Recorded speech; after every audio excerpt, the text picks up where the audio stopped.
alarm ng relo ko. Anong oras na ba? May pamiting nga pala si Boss Jeremiah ngayon. Teka, ito ba yung magiging barracks natin? Bakit mukhang kasino at parang mga sugalan?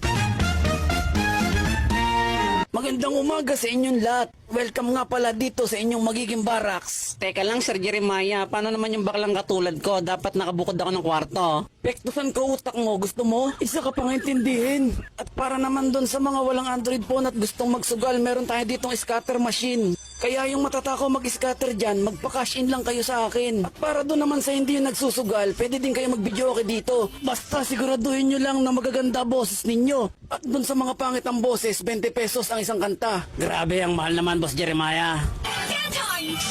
Ayos, Eugene. May pang-camel at may pang-cobra na tayo. Sisiguruhin kong dito nyo ubusin ang mga sasahurin ninyo. Parang sumisikip ang dibdib ko sa tuwing makikita ko na magkasama na kayo. Parang nauulo lang na aso.